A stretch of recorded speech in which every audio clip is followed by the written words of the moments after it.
PSG 5 Inter Milan 0 what a one sided game PSG को पहिलो trophy हो अनि यो स्टाइलमा जित्नु ओहो PSG फ्यान्सहरु त यति हाईमा होला नि कोही छाड्दैन आई थिंक फाइनलमा 5 गोल मैले फर्स्ट टाइम विटनेस गरे होला एन्ड 19 वर्षको डेजिरे डुएको पर्फर्मेन्स इन फाइनल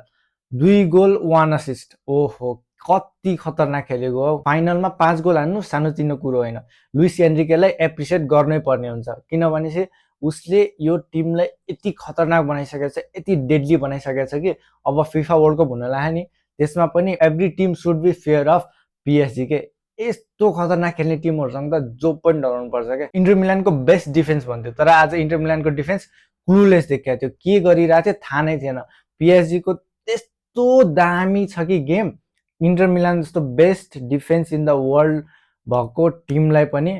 यति मजाले जित्न सक्छ 5 गोल हानेर ओहो PSG ले UCL उठायो डेम्बेलेको पनि 2 वटा असिस्ट थियो सो हजुरलाई के लाग्छ